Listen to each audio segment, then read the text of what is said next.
Samantala, alamin naman natin ang mga pinakabagong serbisyo at produkto para sa mga Pilipino. Ihahatid sa atin yan ang ating kasamang si George Bandola para sa What's Up Pinas. Dala ng angking ganda at yaman ng Pilipinas, dinadayo na tayo ng mga dayuhan. Hindi lang para manirahan dito, kundi para magpakita ng kanilang angking talino at galing at para makatulong na rin sa mga kababayan nating hikaw sa buhay.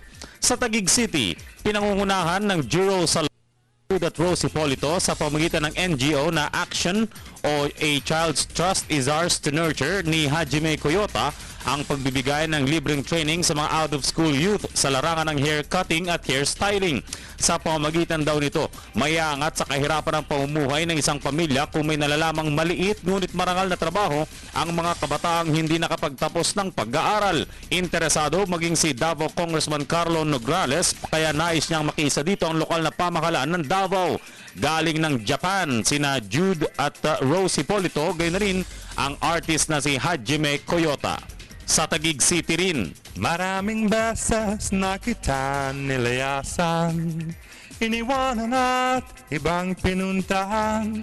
Parang babaeng mahirap talagang malimutan. Ikaw lamang ang aking laging binabalikan. kung ang Pilipino ay pilit gumagaya sa husay sa pagkanta ng ibang mga dayuhan, kakaiba rin ang trip ng Hungarian artist na si Adam Jonah.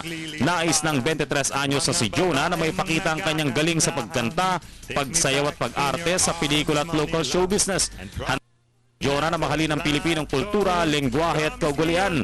Kaya din daw makipagsabayan ni Jonah sa mga local talent sa atin. My name is Adam Jonah and you're watching PTV Channel 4. Maraming salamat po. Mga pangyayari sa Metro Manila. What's Up Pinas? Para sa Telebisyon ng Bayan, George Bandola. Sarap sa tenga, mga jeepney mong